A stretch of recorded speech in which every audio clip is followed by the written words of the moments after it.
What's up, everyone? Aaron Schatz here, Editor-in-Chief of ASE Publishing, and today we've got another review for you. This time, it's the Belkin Linksys Wemo Smart Home Suite or Kit or whatever you want to call it. Basically, you've got the Wemo Mini and the Wemo Dimmer right here. This is review ID 60080. You can check out this and all our reviews by going to www.aselabs.com. But I'm going to save you the trouble right now. You want to know why? Because all the things that we post are basically videos. And since you're watching this video right now, you can be informed of all the content as we post it by subscribing to our YouTube channel. It's really easy. You follow my finger, there'll be a red button right down here. You click that, you'll be informed of all the content as we post this. But this is the review that you're watching right now. And as a reminder, if you want to see this in a bite-sized nugget, 1 minute or less, check out the 1 minute review. There's a link in the description below. So if you don't have time to actually watch the full review or any reviews that we post, you can check out the 1 minute review. Come back and watch the full review. Because let's face it, most of the products we review, we can't squeeze into a minute. So make sure you do check out the full reviews of everything, including this one, which we are starting right now. You might be asking yourself, wait, I only see the Wemo Mini on the table. Where's the dimmer? The dimmer is a replacement dimmer switch. So it's installed already, meaning like it's in the wall, and I'm not going to take it out to actually put it on the table. So we're going to reposition the camera later in the review to show you the dimmer and the software all at once. For now, we'll go over the actual Mini itself. So here is the smart plug that Wemo offers, the Linksys or Belkin, same brand basically. Belkin owns Linksys. This itself, I want you to look at the form factor right here. So you can see where the actual plug fits in the receptacle. What do you notice about this? This will actually not cover the second outlet. So yes, it's quite a bit wider. It's quite a bit wider than the actual plug itself, but it also means that you're not going to lose the actual second plug in the outlet. That's pretty big for me. So let's face it, all of these smart home plugs are basically the same type of thing. There's some nuances in the software, there's some nuances in the integrations with the smart home stuff, which we'll get into in a little bit. But the gist of this is you basically get something that plugs into the wall, then you have a receptacle that you can plug a device into, you get a manual on and off switch, and then you get the software support for scheduling and integration with things like Google Home, Alexa, and such like that. But basically, everything of these are all the same, so it really comes down to the software, the integration, and the price. Right off the bat, I can tell you that this thing works fine. There's really nothing else to be said. Scheduling works just fine, the integration with Google Home works fine. I use it all the time, except now because it's not plugged in anymore, so I changed the device that I was using for lights to something else while doing this review. But you can just ask it to turn something on, it'll turn on. You can ask it to turn something off, it'll turn off. Once you actually name this, you can actually directly say the device that you want. Like for instance, if I name this a plant light, or I name this kitchen counter lights, for instance, I could literally say like, turn on the kitchen counter lights, turn off the kitchen counter lights. I'll show you that in a little bit when we actually do the dimmer portion of this review, and you'll see what I mean by that. Now that we've taken a look at the Mini, we're going to move on to the dimmer itself. The Wemo Dimmer is the meat and potatoes of this review because this is where something unique is actually occurring. Now yes, I've shown Wi-Fi switches, however we couldn't find a place where we can actually stick the switch into, and I'll explain that in a little bit, but we've used them. Basically, a Wi-Fi switch, meaning an on and off light switch, operates the same thing as a regular smart plug. Nothing else to it. There's really no other interesting functionality. The dimmer adds dimming functions, but this thing also includes some extra features that are actually pretty interesting, which we'll go into in a little bit. But this is a little bit more expensive than something like a light switch or a regular switch or something that just makes it like, oh, you plug in, it turns on and off. This is actually a little bit more complicated, has a little bit more features. So let's reposition the camera, go upstairs, and I'll show you what I mean. I know this isn't the best position for a review. I'm sure the audio isn't that great, just bear with me. We'll get through this together, trust me. Now you're going to ask yourself, why am I so offset on the actual side of the frame? Because I'm going to put stuff on that side over there. So this is the Wemo Dimmer itself. You can see that it's fairly flush with the actual additional panel that you get. It's really nice looking on a white type of wall. It's really modern looking, and it's got a touch interface, which we'll go into in a little bit. But to start, you have to make sure that you have a dimmer switch to actually replace. And if you don't, and you want to install a dimmer switch, you have to make sure that your lights can accept dimming, and that not all lights can. So just be mindful of that. I'm going to show you a picture right over there. When you actually want to replace this, you have to make sure that the box that this is going to be put in has enough space, because the depth is not insignificant, and you have to basically shove this thing into the box. And if there's a mess of wires, you might have a tough time to actually get that into the box secured. There just might not be enough space. Sometimes you're just going to need to pull off the old dimmer switch, see what's in the box, and then make a decision from there. If you could see the picture over here, you know what I'm talking about. You might be asking yourself, why are there so many wires in this box? Because whoever built this house decided that I'm going to use this box right here to junction all the other electrical runs for some reason. And they've done that a lot in this house too, which is kind of annoying. You might have the same situation, so you might want to check this before you run out and buy something if you have this crazy nest of wires. There are ways to fix this, but you might want to call an electrician for that. That isn't to say you can't do everything on your own. I'm not even going to say if you're handy. This doesn't require handiness. It just requires some following instructions and some basic knowledge of electricity in your house. Number one, if you're going to do any sort of electrical work, go to the switch panel, turn off the power to whatever is coming into here. Step one, always. Don't ever be the hero. Don't say, oh, I'm going to be able to do this while the power's on. That is how you get hurt. So always step one, make sure the power's off. Step two, follow the wiring guides with the instructions. There's going to be a black wire, there's going to be a white wire, and there's probably going to be a green wire that's basically the ground. So just follow the instructions, do whatever twist connections you need to do. It should all be fine.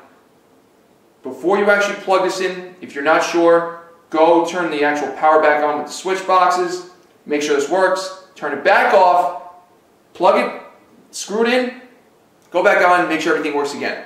If you're not sure, call somebody else. I kid you not, this isn't hard to do, but as long as you know how to work with electricity in the house, it's fine, it's easy to do. If you're unsure, you're scared, you're timid, don't do it. Honestly, just don't do it. This kind of electricity can actually kill you or seriously hurt you. So just be mindful of that. And again, I'm not trying to scare you, I'm just saying, like, if you don't want to do it, get somebody else to do it. But that being said, it's literally removing the old one, taking some wires, screwing some wires together, and then putting it back in, and that's good to go. That's the only thing that you have to worry about in installation. You can see that the picture in here, this is what it looks like off, then I put it back, it's installed, boom, there you go. Now I can move on to the actual setup. Let's just say that you don't have a wireless network, right? And you want a nice switch. I'm sure there's other things on the market that you can get besides a smart switch, but let's just say for all intents and purposes, you don't have this connected to any network right now. It would actually start blinking red saying, oh, I'm not connected to a network and blah, blah, blah. That being said, you can still utilize the switch as a regular dimmer switch. To actually go into this, I'm going to show you it right now. So this little thing, you can't see it because it's lit right now, but this actually has an LED right here that says it's at the maximum brightness when it turns on. And there's a little glowing circle right here as a little night light to say, like, here's where you actually touch me to actually turn me on. Very nice features in there. So you get that little thing saying, like, oh, if you have no idea where you're in a room, follow the little light source, hit it, you turn on the lights, like so. You can see, let there be light. This is what I really like about the switch. Look at the actual look right here. Look at the actual look. Just look at it. You've got a really, really nice looking switch. It's like a control panel almost. It just wants you to touch it. In fact, that's how you actually control the dimmer. There's no dimmer, right? There's no like twisting dimmer. It's nice to look at, and it's very, very unique. I like this. Watch this. So in case I wanted to put this down to 50% or so, just take your finger, slide it down, 50%. You want to slide it down even more? Slide your finger down. You want to slide it up? Boom. That's how you control it. It's actually really unique, really interesting, really practical too. I like it a lot. I really do think if Belkin wanted to, they could just take out the smart home stuff in this and package this as just a single dumb dimmer switch with all this cool functionality with the touching and stuff. I think I would buy it. Straight up, I would buy it. If it was a reasonable price, I would buy this. That being said, I think the integrations with the smart home stuff makes it a lot more useful. Isn't that nice? We're going to move on to the setup portion and how the actual device works with the integration with the smart home stuff now. So let's get our Android device and we'll take it from there. I'm going to overlay what I'm seeing on the screen over there. So if you see that right over there, that's what I'm seeing on my screen right here. Let me just tell you something right now. The setup of this, extremely easy. You plug these devices in or you install this thing here. You go to the Wemo, you follow the instructions to install a new device. And that's it. It leads you through it. I didn't really encounter any setup issues. No problems with the Wi-Fi network. As long as the password was okay. I made that mistake once. I was entering it, it just wasn't working. I was like, what the hell's going on? Then I realized that I typed in the wrong password. So make sure your passwords are correct. That being said, I'm going to tell you something that's really interesting about this. When you actually install the Wemo stuff, you'll notice that it's not asking you to create an account. And you might be saying to yourself, okay, so I don't understand how I'm controlling anything. Well, that's the interesting part about this. If you have access to a network, right? Let's just say you go over a friend's house and they allow you to connect to their network and they just happen to use Wemo products and you have the Wemo application on your phone. You can control them in their house, which is kind of messed up. And I think that's a mistake, actually. So this also goes to maybe you shouldn't be handing out network access to your internal network. They probably say to themselves, oh, you know, we're going to make the setup really easy. We're not going to have all these name and passwords. You're not going to have to create an account. We'll just assume that if you're on the network, you're trusted. That could be. I can see that. I just don't know if I like that. So just be mindful of that. That's something I don't like about this. So if you have people that you don't trust on your network, this is not the product for you because they can literally go in here, and if I go to settings and I enable remote access, they theoretically can turn everything off and on willy-nilly away from the house now. So there's that. Once everything is all set up, you can actually do scheduling stuff. Basically all these smart home products are very similar. So we'll go into this right now. So this is the actual software itself. And I can tell you right off the bat that this software is not a native Android application. Yes, it's running on Android, but it's the type of thing where it's built in some framework and then exported to Android. How do I know? Because it just seems weird and clunky to me. For instance, I hit rules. It's got this like weird lag to it. It's so slight you probably won't notice it, but I notice it. It's just weird to me. I can tell you for a fact that this is not a natively built in the Android type of development environment. It's literally it's exported from some common framework. Not a big deal, I just don't like it.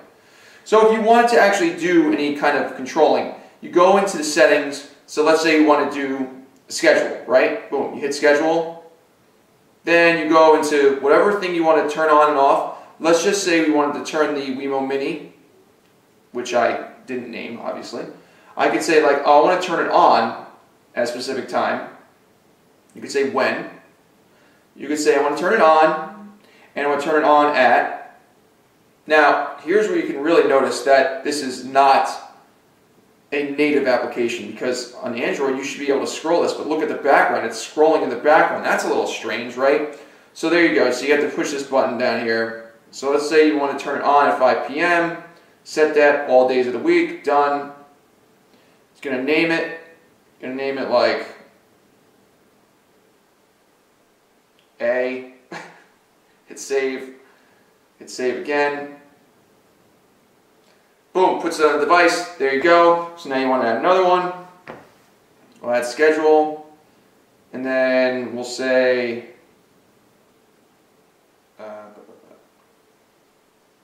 what's that? Get you. No, I don't want to do that. So that, fine. I forgot about this. This is another interesting thing to do. So you can, yes, I understand that. So basically, if you wanted to do sunrise, sunset, you can do that as well. Oh my goodness, go away. So now you can do that. I don't want to do that. So start, we'll just say Oh my God, annoying. So let's just say 7 p.m. you want to turn it off, right? Done. So we'll say, do this, turn off, and then we'll say, B. Great. Save that.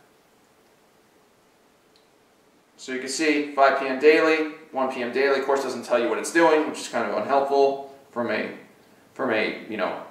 settings thing. You have to go into it. Again, not the big of a deal. I just think the software could use a little work to be more polished. So those are the settings. They work. I know they work. So there you go. I don't use them anymore because the only time I would use them is if I was going to go away on a trip and I wanted to turn lights on and off automatically. So you can do that too, which I'll show you. So to remove everything, you basically have to do this. You click it and you hit delete. Instead of like a long press and stuff, so you hit this, hit delete, goes away. Now, all these things can do auto-off timers. So for instance, I could say like, oh, if I wanted to turn something off after a minute, like for instance, if I wanted to turn the dining room off after a minute, I can do that. And I could set save. So now it's currently activated. So if I actually turn this on, and I'm going to show you some other stuff while it's doing this. So basically a minute later, this should turn off. So if you go into devices, it's going to show you the devices, and look at this. It says auto off in X number of seconds or minutes or whatever it's going to be. Actually a very nice feature. For instance, if your kids leave lights on all the time, this allows you to turn them off after a certain time. Now it doesn't have a motion sensor to do that, but you could say like, okay, if it's on for like 3 hours, turn it off, stuff like that. Again, it's an interesting feature. I like it a lot for certain scenarios too. Like, let's just say that you're leaving your house, you leave the light on, 3 hours later it turns off. There's stuff like that too. One of the other interesting things about this device, and you can see that it's telling me something's going to happen here too. And that's what I like about this. It's got a status indicator. So let's see if this turns off. Voila! It's got a status indicator right here to tell you. So if it wasn't connected to a network, it would flash red and flash green in certain scenarios, which you just saw. It'll flash white in certain scenarios. So it's actually very helpful to see what's going on in your actual house. So let's go back into this. So remember, it's got a whole bunch of stuff, and I can directly control it by here. I can turn this on, obviously, from here. I can turn it off from here if I wanted to. Oh, that's interesting. See, I consider that incorrect behavior. So it's only allowing me to turn this on because there's an auto-off timer. And I don't like that. So that's something else I don't like. Let's turn this off. Bye. Actually, I'll just delete it. Bye. Okay. So there we go. Now you can turn it on and off. I think that's a weird design consideration. You should be able to turn on and off even if there's an auto timer on there as well. So that little weirdness aside, let's just say you turn this on. You can control the brightness through here as well. You can see that it's getting brighter, brighter. There you go. If you wanted to do a sleep timer, you can do that as well. You have to do it through the software, obviously. I'm not sure why Google Home and stuff doesn't support timers yet. I would say that's probably a pretty important thing. This can also do things like night mode. So, for instance, you could do things like, oh, I want to set the brightness, I want it to start and end at certain times. So this is like turn on at night, turn off, during when it starts to get light out. So if you had like outdoor lights or something, or I don't know why you would do this with a dimmer, but remember this software could be used with anything. So I can use this with the Wemo Mini as well. So there's that. There's a lot of stuff that the software can do. But again, they're all pretty much the same. What's the more interesting thing is, if you go back into rules, the long press right here. So long press, you're like, what the hell is that? So if I long press this, this can actually do other things. Like for instance, if I long press the dining room, I can toggle the Wemo Mini, right? So I'm going to show you that.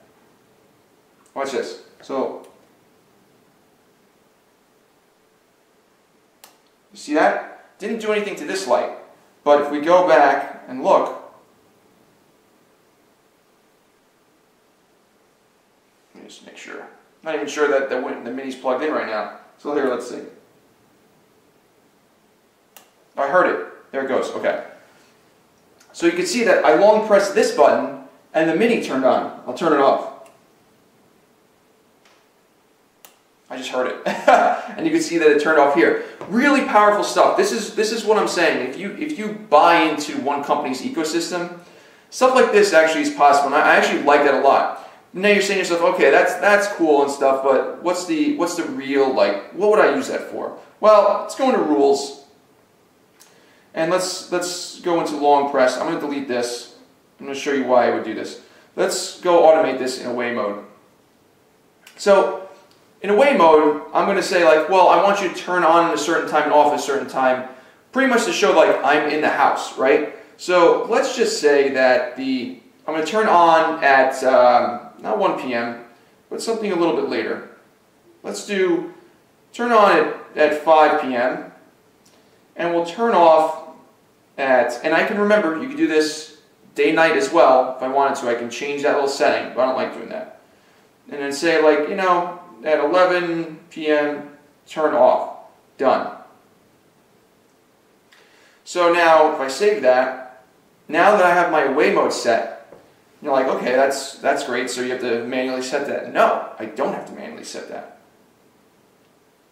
So, oops, let's go into add another rule. Long press. Dining room. Away mode. Just for the dining room lights. Save.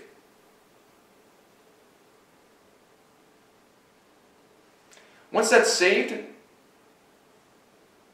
it's like putting it on the device. Come on. Come on. Basically what happened was the actual thing saved the state, it saved the settings. The problem is the application just hung. So I had to get out of the application, go back in. Again, these applications always could use a little work. It's not as polished as I'd like, but again, with the little caveats, it gets the job done. So just be mindful of that. Now, when it says long press, it says randomizes for security. That means away mode. I don't know why it just doesn't say when you long press, turn on away mode. It's just a little strange. So just be mindful of that. So away mode turns on when you long press. Pretty nice, right? I don't have to tell it to go. I don't have to go into the application to do that. So what does that mean? Well, you can see that this doesn't do anything right now. I'm turning it off and on. It's great. So now I want to enable away mode. It says, okay, you did a long press, and now I'm turning away mode on. I have acknowledged that I'm turning away mode on.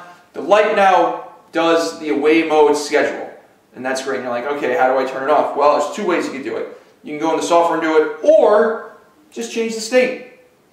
And you should get a notification that away mode has been disabled because dining room has changed state.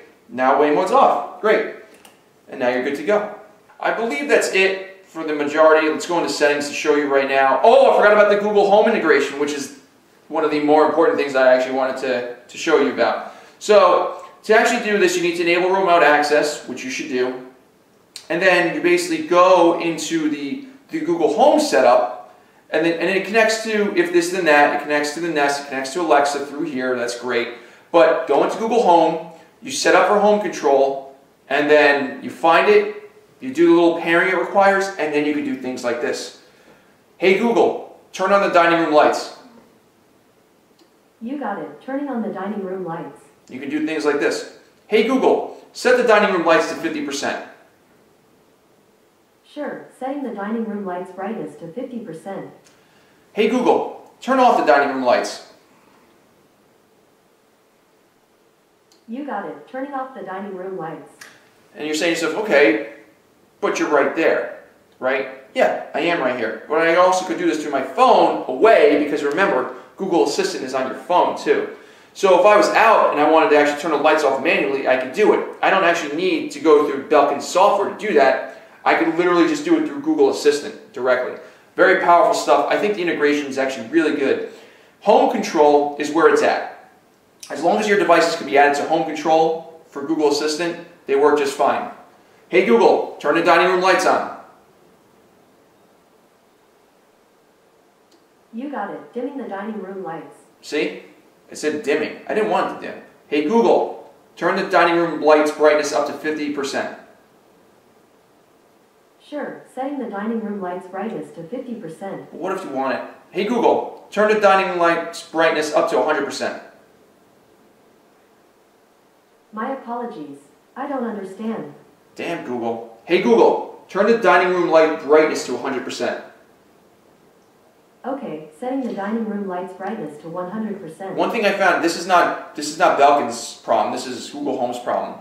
The microphone array in the Google Home, that little device right there, is actually kind of weak, especially when it's in an environment like mine that you can hear a lot of echoes. So just something to think about when you buy a Google Home. Try to get it in a place where it's not going to get so many echoes. But for the most part, it works fine. I can be in the kitchen, turn the dining room lights on if I want to. It's great, really useful. So let's wrap this up because it's been a long time already. Now that I've taken you around and shown you the actual software and the dimmer and the Mini, let's wrap up this review. So, let's be honest here. Software could use some work, really because it looks like it wasn't necessarily designed for the Android operating system by itself. Now, I understand that there's probably a cost-saving maneuver. You could probably make the iOS and the Android application the exact same thing and just port it to both platforms, but it just feels a little more clunky to me. Does it get the job done? Yes. Will you use it after integrating with something like a Google Home and Alexa? Probably not, except for the scheduling. That being said, it would have been nice to have native application for Android. I'm not sure what it looks like on iOS, but I imagine it's basically the same type of experience. Don't get me wrong, doesn't change the fact that it still works just fine. I just find it a little off-putting when you have things that are not exactly the natively designed applications for it like Android and iOS. Just as an opinion. Again, works just fine. That being said, let's go over the prices now. Price of the Mini, $35 retail. Price of the dimmer, around $80 retail. This is a little bit more expensive than other things on the market, but you do get the benefit of having the integration between these two devices for all the cool things that you can do with the long press and the scheduling and such with this thing. So that's actually really interesting. So if you use a single system from Belkin, you get a lot of integrations between them. And that's something else to think about. Let's think about all the devices that we actually have in our houses right now. You might not have any smart devices. Great. I don't, that's fine. In fact, you know, sometimes I get kind of scared with all the devices I keep putting in my house. Sure, I get them for review, but if you think of it this way, I've got Belkin products now. I've got TP-Link products. I've got D-Link products. All different companies, they all work fine together through the integration with Google Home. But if I had to interact with everything on each individual application, I'd go insane. I would literally just not even use anything. So if you're planning a smart home, there's one other thing that I also want to mention, that what happens when the services go down? What happens when your internet goes down? Well, you can't really control these things remotely, obviously, but also you can't voice control them through Google Home. You have no internet access. So there's that to think about. That's why things like Zigbee and Z-Wave devices still are attractive. It's unified in your own house, it's under your own control, and to me, that has a lot of benefit. Now, for the general consumer, these types of products, just fine. For the more robust types of installations, you might want to look at something more centralized that you control in your own home. Doesn't require internet access. And if you are going to plan a smart home project around consumer types of devices like this, I really suggest thinking about sticking with one single company for all of them, so at least you can have a unified interface, unified application if you want to do scheduling.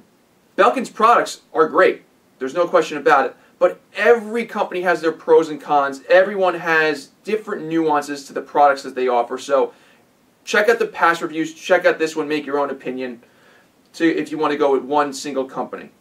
The Wemo dimmer is actually a very interesting product. Like I said, it's around $80 right now at retail. I actually think it's a great price. Honestly, it looks fantastic on the wall, there's no question about it. Compared to the old dimmer switches that you see on the walls, this with the touch interface, the nice like gentle glow and everything, the integration with Google Home, to me, I would actually buy this straight up. Like, my old dimmer switch was ugly, it was awful. This makes it look a lot more modern, just by itself. Alright, I wouldn't pay $80 if it didn't have the smart home stuff, but I would look at it as a replacement if it was in the $50 range and it didn't have all of these smart home stuff, because I just like the look of it. I like the touch interface. It's intuitive to use, and I actually think it's a pretty well-designed product for $80 with all the smart home features that it's built in. To wrap up this review, $80 Wemo dimmer. Think it's a good price. I like the look. Already said that, so we'll move on to the Mini. I think the Mini is a little bit more expensive than other products in the same category, but if you stick with Belkin, you get this cool integration between the devices. So that's that. And also, remember the fact that when you actually plug this in, you don't lose the secondary outlet that's in the actual receptacle. So that's something else to think about. I actually think it's worth it if you're actually getting this type of device. ASE Labs and ASE Publishing would like to thank Belkin for providing these products for review. You can check out links in the description below and on ASE Labs to purchase this product from places like Amazon right now. For ASE Labs and ASE Publishing, I'm Aaron Schatz, and thank you for watching. Remember to hit the subscribe button right below my finger. It's red, says subscribe. You'll be informed of all the content as we post. Just to recap, if you don't have time to watch these reviews, we offer 1 minute or less reviews. Description in the below will contain the links. If you want to actually read a text summary, we condense something into like a 2-paragraph summary for everybody to actually read. If you can't watch a video, read the text summary, description below. There's a link to ASE Labs. Then come back and watch this full review, because let's face it, all that condensing doesn't actually give you a full sense of a full review when we do these reviews.